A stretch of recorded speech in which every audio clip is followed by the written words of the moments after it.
রাত গভীর হলে শহরটা অনেক শান্ত হয়ে যায়। লাখো মানুষের শব্দ থেমে গেলে শুধু একটা জিনিসই তখন বেঁচে থাকে, মানুষের ভিতরের স্বপ্নগুলো। কেউ সফল হবে, কেউ হার মানবে, কিন্তু দুজনের পার্থক্য হয় কোথায় জানো? স্বপ্নের আকারে। যারা বড় ভাবে তাদের জীবনও বড় হয়, যাদের চিন্তা ছোট তাদের সবকিছুই ছোট হয়ে যায়। আজকের গল্পটা তোমার জীবনেরই গল্প। তুমি কেমন মানুষ হবে, তোমার স্বপ্ন কোন উচ্চতায় পৌঁছাবে, এই সিদ্ধান্ত নেবে তোমার মস্তিষ্ক, তোমার চিন্তার আকার। ডেভিড জে সোয়ার্টজ বলছিলেন, থিঙ্ক ব্যাগ, কারণ বড় চিন্তাই মানুষকে বড় জায়গায় নিয়ে যায়। এখন তুমি আর আমি মিলে ঢুকে যাব এই বইয়ের গভীরে। দেখে ফেলব বড় চিন্তা আসলে কিভাবে জীবন বদলে দেয়। পয়সা থেকে ক্যারিয়ার, সম্পর্ক থেকে আত্মবিশ্বাস, সব জায়গায়। চলো শুরু করি। অধ্যায় 1, বড় চিন্তা, সাফল্যের প্রথম দরজা। অনেক বছর আগে এক সাধারণ চাকুরিজীবী লোক প্রতিদিন অফিসের ভিড়ে নিজেকে হারিয়ে ফেলত। সবাই তাকে বলতো, তুমি তো সাধারণ মানুষ, বড় কিছু তোমার দ্বারা হবে না। সেও বিশ্বাস করে নিয়েছিল, তার স্বপ্ন ছোট, তাই জীবনও ছোট। একদিন সে একটা সত্য বুঝতে পারল, মানুষের সক্ষমতা ছোট নয়, তার বিশ্বাসটাই ছোট। এই অধ্যায়ে বলছে, তুমি যত বড় ভাববে তোমার সম্ভাবনাও তত বড় হয়ে উঠবে। জীবনে 3 ধরনের মানুষ থাকে। এক, যারা ভাবে আমি পারবো না। এই চিন্তা জন্ম দেয় ভয়, দ্বিধা, হীনমন্যতা।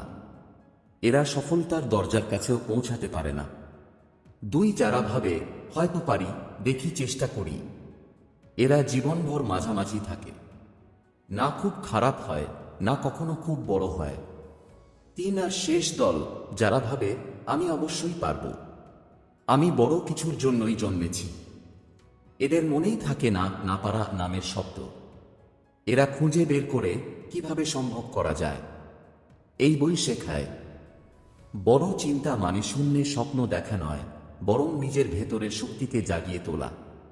যখন তুমি নিজেকে বড় ভাববে, তখন তোমার মস্তিষ্ক বড় আইডিয়া, বড় সিদ্ধান্ত, বড় সুযোগ খুঁজে বের করতে শুরু করবে।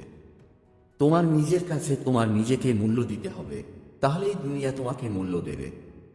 বড় চিন্তা এক ধরনের মানসিক অভ্যাস। যেমন কেউ রোজ ব্যায়াম করে শরীর গড়ে তোলে, ঠিক তেমন রোজ নিজের মনের ভেতর বড় চিন্তা ঢুকাতে ঢুকাতে তুমি একসময় হয়ে যাবে আলাদা কেউ, যাকে আর আটকে রাখা যাবে না।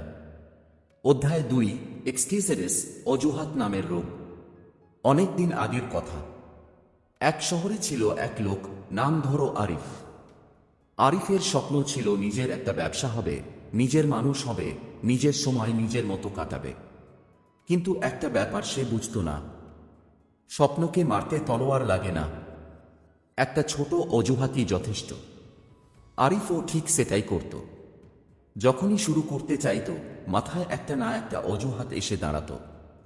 এখন সময় ভালো না, একটু পরে করব, আমার অভিজ্ঞতা কম, লোকেরা কি বলবে। শুরু করতে না পারার পিছনে লুকিয়েছিল এক অদৃশ্য রোগ। এক্সকিউজেস, অজুহাতের রোগ। ডেভিড জে সোয়ার্টজ বলেছিলেন, excuses is the failure disease. এই রোগ থাকলে সাফল্য সম্ভবই না। এই রোগের 4টি ভয়ঙ্কর লক্ষণ। এক, স্বাস্থ্য নিয়ে অজুহাত, আমার শরীর ভালো না। অনেকেই ভাবে, আমার শরীর এমন, তাই বড় কিছু সম্ভব নয়। কিন্তু সত্যি, বিশ্বের বহু সফল মানুষ শারীরিক সমস্যার মাঝেই জীবনের সেরা কাজগুলো করেছে। শরীর নয়, মানসিক শক্তি সিদ্ধান্ত নেয় তুমি কোথায় যাবে। 2, বুদ্ধি নিয়ে অজুহাত, আমি তো মোটেও জিনিয়াস না। আরিফও ভাবত, আমার মাথা তত ভালো না, এত বড় কাজ কি পারব। কিন্তু বাস্তব হলো, সাফল্যের জন্য জিনিয়াস হওয়া লাগে না, লাগে চিন্তা, স্মার্ট অ্যাকশন। মস্তিষ্ক যত থাকুক, চিন্তা যদি ছোট হয়, তার কোনো মূল্য নেই। 3, বয়স নিয়ে অজুহাত, এখন আর দেরি হয়ে গেছে।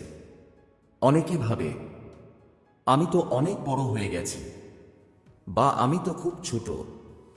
বয়স কখনো বাধা নয়, সঠিক সময় শুধু একটাই, আজ। যে শুরু করতে চায় তার আজ থেকেই শুরু করা উচিত। 4 ভাগ্য নিয়ে অজুহাত আমার কপালে নেই। কেউ কেউ ছোট একটি ব্যর্থতা দেখলেই বলে ভাগ্য খারাপ, কিন্তু স্টুয়ার্ট স্পষ্ট বলেন ভাগ্য শুধু 1%, বাকি 99% হলো তোমার মানসিকতা, সিদ্ধান্ত, কাজ। যে নিজেকে দোষ না দিয়ে ভাগ্যকে দোষ দেয় সে কখনো নিজের আসল ক্ষমতা খুঁজে পায় না। আরিফের জাগরণ, অজুহাত ছেঁড়া। একদিন আরিফ বুঝল সে যতদিন অজুহাত নিয়ে বাঁচবে ততদিন তার স্বপ্ন মরেই থাকবে।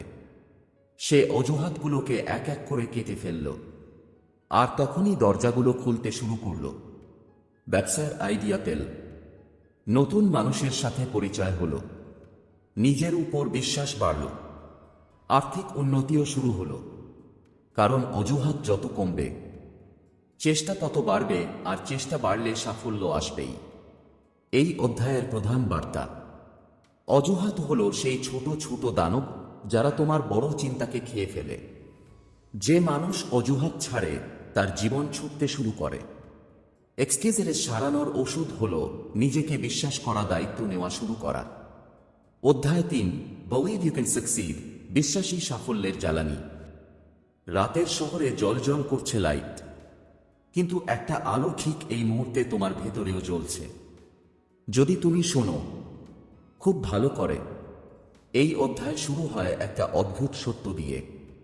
জীবনে তুমি যতদূর দেখো ততদূরই তুমি যেতে পারো, আর তুমি যদি না দেখো দুনিয়া তোমাকে দেখাতে আসবে না। গল্পটা শুরু হোক। একজন সাধারণ সেলসম্যান ছিল, নাম ধরো রিজওয়ান। সে প্রতিদিনই নিজেকে বলতো, আমি তো গড়পড়তা মানুষ, আমার দ্বারা বড় কিছু হবে না। তার বস, তার পরিবার, তার বন্ধুরা, কারো কোনো অভিযোগ ছিল না। কারণ রিজওয়ান চুপচাপ, শান্ত, নরমাল জীবনে আটকেই থাকতে চাইত। একদিন অফিসে এক সিনিয়র তাকে বলল, দেখো, সফলতা আগে আসে না, আগে আসে বিশ্বাস। যে বিশ্বাস করে না সে জিততে পারে না। রিজওয়ান তখন ভাবল, শুধু বিশ্বাস করলেই কি সব বদলে যায়? হ্যাঁ, এই বই বলছে বিশ্বাস শুধু একটা সুন্দর শব্দ না, বিশ্বাস হলো এক ধরনের জ্বলন্ত শক্তি। ছোট বিশ্বাস ছোট কাজ, বড় বিশ্বাস বড় কাজ। যে মানুষ ভাবে আমি সম্ভবত পারব, তার আইডিয়াও মাঝারি হয়, চেষ্টাও মাঝারি হয়, আর রেজাল্টও মাঝারি হয়। কিন্তু যে ভাবে আমি অবশ্যই পারব, তার মাথায় উঠে আসে নতুন পথ, নতুন পরিকল্পনা, নতুন সাহস। মস্তিষ্ক তখন নিজেই চেষ্টা করে পথ বের করতে। বিশ্বাস হলো চাবি। পথ তুমি বানাতে না পারলেও চাবিটা দরজা খুলে দেবে। 3টি অদ্ভুত সত্য যা এই অধ্যায় শেখায়। 1, তোমার চিন্তাই তোমার ভবিষ্যতের ব্লুপ্রিন্ট। তুমি নিজের সম্পর্কে যেভাবে ভাব, জীবনও ঠিক সেই হিসেবেই গড়ে ওঠে। যদি ভাবো আমি ছোট মানুষ, দুনিয়া তোমাকে সেই মাপে বিচার করবে। যদি ভাবো আমি বড় হতে জন্মেছি, দুনিয়াও তোমার সামনে বড় সুযোগগুলো ঠেলে দেবে। 2, আত্মবিশ্বাস ছাড়া সফলতা আসে না। আত্মবিশ্বাস মানে অহংকার নয়। আত্মবিশ্বাস মানে নিজের ভেতরের শক্তিকে চেনা, ভুলগুলোকে ধুয়ে নতুন শুরু করা, সাহস নিয়ে সামনে এগোনো। যে নিজেকে বিশ্বাস করে, বিশ্ব তাকেও বিশ্বাস করতে শুরু করে। 3, বিশ্বাসে থাকে একটা আশ্চর্য শক্তি, পুলিং এফেক্ট। যখন তুমি দৃঢ়ভাবে বিশ্বাস কর আমি এটা করব, তখন জীবন তোমাকে সেই জিনিসের দিকে টেনে নেয়। দরজা নিজে থেকে খুলতে থাকে, মানুষ সাহায্য করতে আসে, সুযোগগুলো হঠাৎ সামনে এসে দাঁড়ায়। অনেকেই ভাবে এটা ম্যাজিক, কিন্তু আসলটা হলো তুমি যখন বিশ্বাস কর তখন মস্তিষ্ক নিজেই আকার বদলায়। তোমাকে সফল হওয়ার জন্য শক্তি, ফোকাস, আইডিয়া সব দিতে শুরু করে। রিজওয়ানের জাগরণ। সেই সিনিয়রের কথায় রিজওয়ান উপলব্ধি করল সে ছোট নয়, তার চিন্তাই ছোট ছিল। পরের দিন থেকে সে নিজের সাথে নতুন একটা লাইন বলতো, আমি পারবো আর আমি হব। ধীরে ধীরে ক্লায়েন্টের সাথে কথা বলায় আত্মবিশ্বাস বাড়ল, তার কাজের মান উন্নত হল, আয় বাড়ল, আর মনেও জন্ম নিল নতুন সাহস। শেষমেশ কয়েক বছর পরে সে নিজেই ব্যবসা শুরু করল, কারণ বিশ্বাস একবার জাগলে মানুষ আর পিছিয়ে যেতে পারে না। অধ্যায়ের মূল বার্তা: বিশ্বাস হলো সাফল্যের ফুয়েল। যে বিশ্বাস করে সেই চেষ্টা করে, যে চেষ্টা করে সাফল্য তার দিকেই হাঁটে। নিজেকে সামান্য ভাবলে স্বপ্ন সামান্য হয়ে যায়, নিজেকে বড় ভাবলে জীবনও বড় হয়ে ওঠে।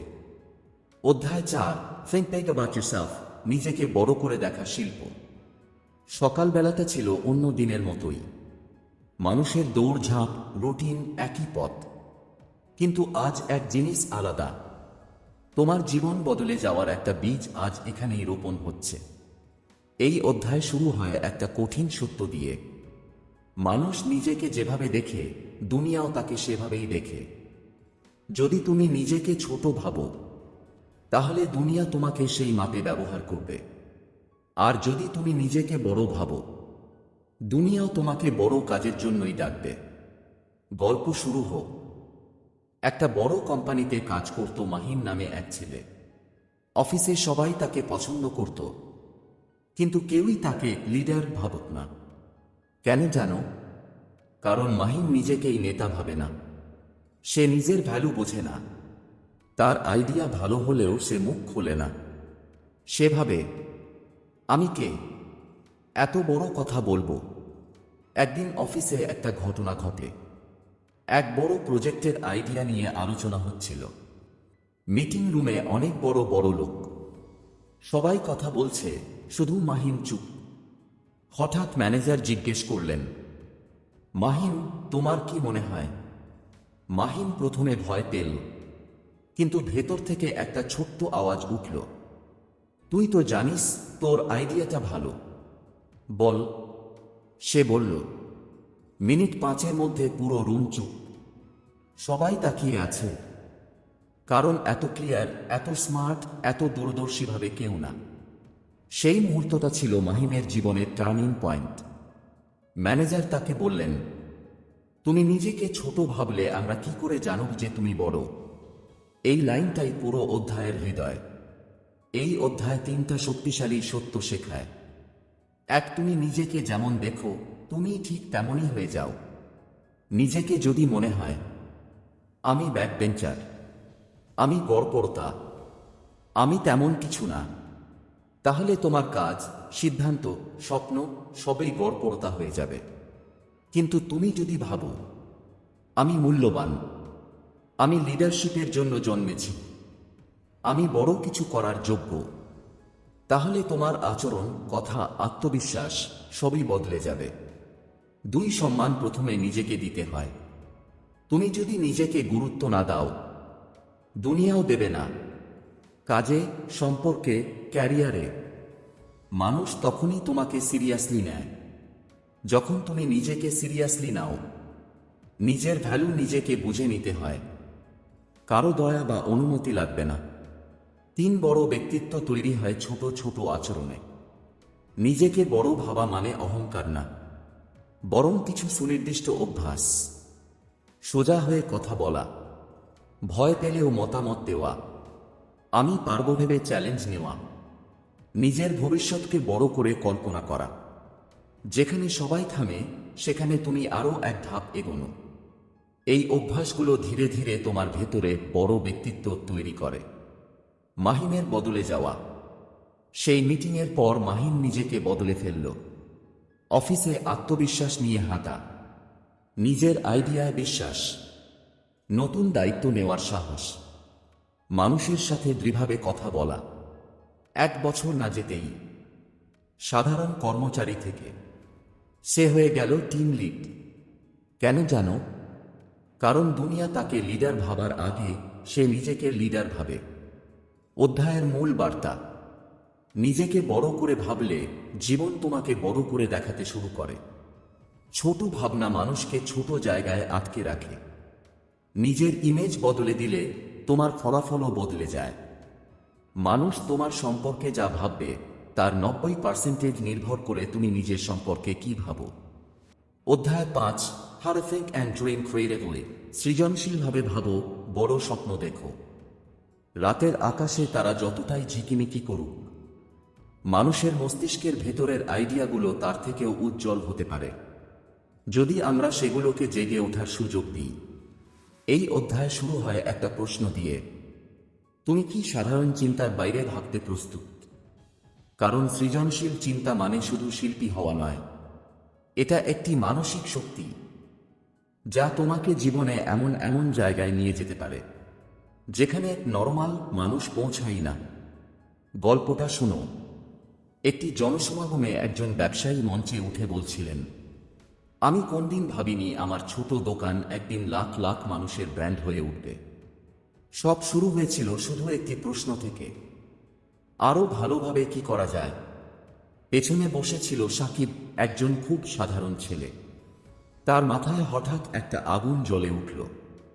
সে বুঝল, তার জীবন বদলাতে হলে তার চিন্তাধারা বদলাতে হবে, আর সেই বদল শুরু হয় সৃজনশীল হতে পারলেই।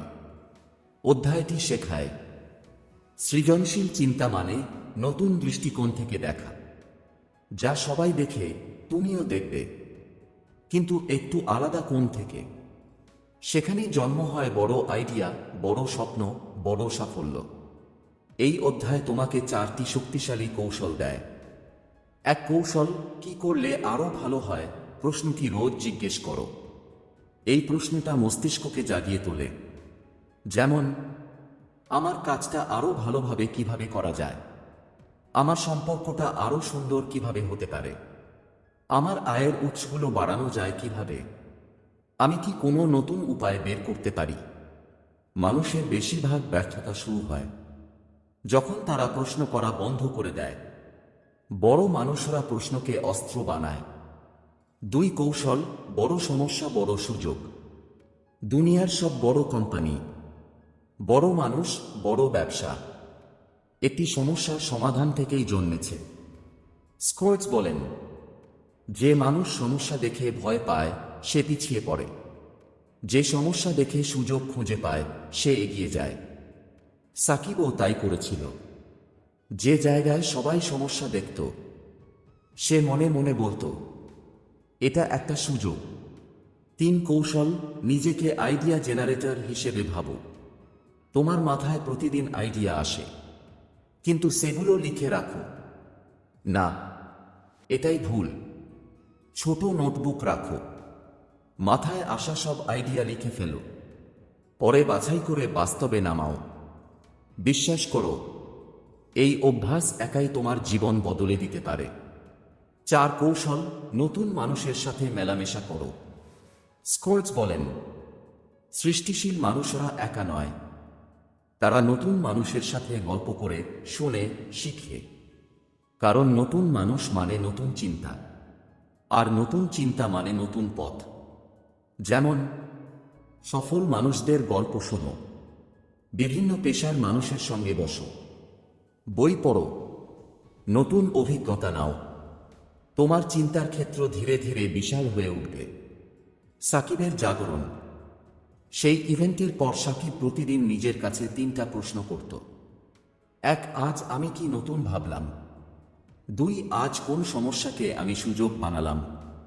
3, আজ আমি কোন আইডিয়া লিখে রাখলাম?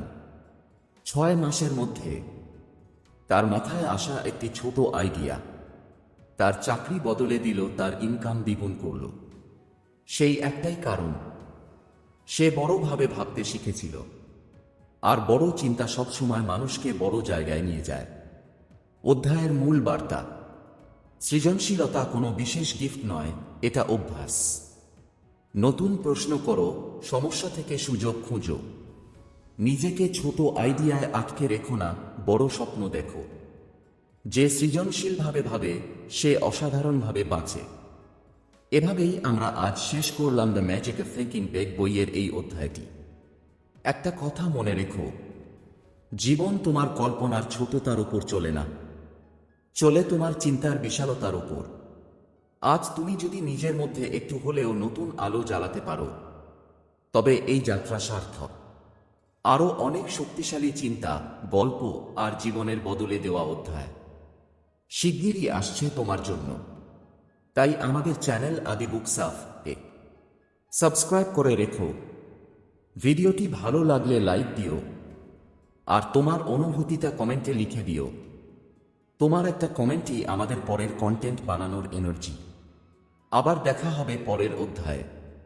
ততক্ষণ পর্যন্ত মনে রেখো, বড় ভাবো, বড় স্বপ্ন দেখো আর তার মতোই বাঁচো।